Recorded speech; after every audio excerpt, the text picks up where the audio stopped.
سلام دوستان، چطورید؟ خوش اومدین به یک ویدیو دیگه از چنلمون. امروز قراره که دو تا از بهترین وی پی ان آوری فوتبال آنلاین و دیویژن حالا معرفی کنم. پس تا آخر ویدیو همراه من باشید. لایک، کامنت، سابم فراموشتون نشه. بریم سراغ ویدیو. خب ببینید دوستان، من از اینجا شروع کنم که وارد گوگل میشید. ساده سرچ کنید رادار گیم. خب سایت اول رادار گیم دیگه. رادار گیم میزنید میاره بالا. حالا توی رادار گیم باید چیکار کنید؟ میایید اینجا دانلود رو میزنید.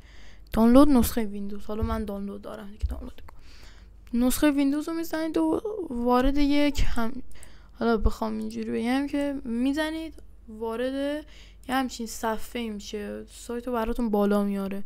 همینجوریه. البته اینجا خوب نمیاره. شما باید وارد این بخشید اینجا و وقتی که روی این بزنید خب باید یک سری رمز و اینا، حالا یک سری مشخصات خود رو وارد کنید که این بیاره براتون بالا. پلاس نوشته، پلاس رو براتون بیاره بالا. این هم که DNSشه دیگه. DNSش خدای خوب نیست. حالا که پلاس رو براتون آورد بالا باید یه کاری کنید.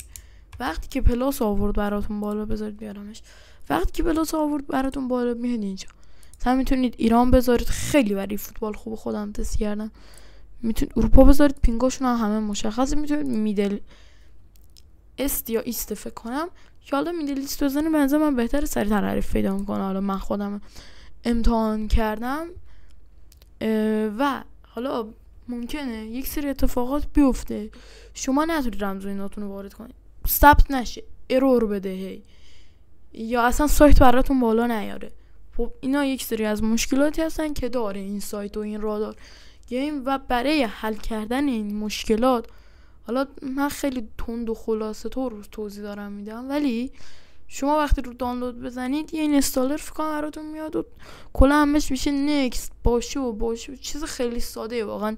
دوست ندارم ویدیو الکی بشه، توضیحات الکی طور بدم، ولی اگه براتون ارور داده نیاورد، پشتیبانیش اینجا این دایره که میبینید برای پشتیبانیش هست، روش میزنید خیلی راحت براتون میاره بالا و میتونید کامل ازشون سوال بپرسید، بگید که آره اکانت هم ثبت شده، اکانت هم ثبت نشده، چرا سایت بالا نمیاره، سایت چیزی شده. اینا رو میتونید بپرسید از خودشون و کاملا هم توضیح میدم براتون. خیلی پشتیبانیش هم سریع، تو 3 دقیقه جوابتون رو میده. حالا خودم پرسیدم اینجوری بود چون اکانت برای خودم ثبت نشد بار اول.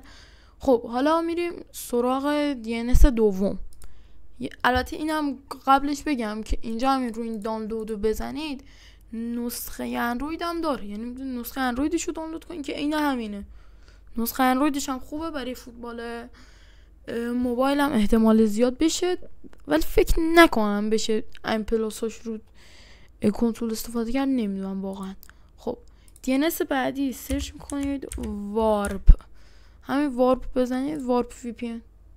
همین سایت اول که بیاید اینو باید بزنید فکر کنم. 1 دقیقه. آره اینجا میاد. حالا این بالا من دارمش. یه اینستالر میده، اینستالش میکنید. حالا در کل بخوام بگم یه اینستالر میده. حالا اینستالر نصب بشه و برنامه براتون میاره، ولی دقت کنید رو دسکتاپ منم نیست. چرا؟ چون میادش اینجا و اول میزنه your internet is not private. بعد وای میسید یه چند ثانیه. حالا بعد از اینکه چند ثانیه وایسادی میزنه your internet is private. حالا یک موضوع دیگه هم هست، این که کدومشون بهترن. ببینید رادار گیم سریعتر حریف پیدا کنه، ولی خب حریفای با آنتن پایین تره. وارپ حریفای با آنتن بالاتر پیدا کنه، ولی خب 1-2 دقیقه طول میکشه تا حریف پیدا کنه متاسفانه، ولی خیلی خوبه. هر دوشون خیلی خوبه، مخصوصا الان که دیگه آقا DNS های الکترو دیگه جواب نیستن. الکترو زیاد خوب کار نمیکنه. من هرچی میذارم اصلا نمیاره.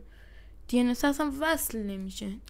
واقعا نمیدونم چرا. و یک مورد دیگه هم که در مورد هر دو تا این DNS هست اینه که شما بعضی وقتا، حالا فکر کنم توضیح هم دادم، رادار گیم اینجوریه که شما یهو نمیاره بالا و همه اینا رو باید به پشتیبانی اطلاع بدید که بیاره بالا. حالا مشکلی هست رفت شه یا اکانت و اینا، اونم یه بدیه دیگه. آقا تو پیام بدی و پشتیبانیش هم خداوکیلی پشتیبانی سریع هست، تمام مشکلات خوب رفت کن. وارپ هم هیچ کاری نمیتونید بکنید، یعنی پشتیبانیش هم فکر خارجی اصلا اصلا نمیشه پیام داد یا پشتیبانی نداره فکر کنم، نمیدونم واقعا، و اونم حتی به مشکل میخوره.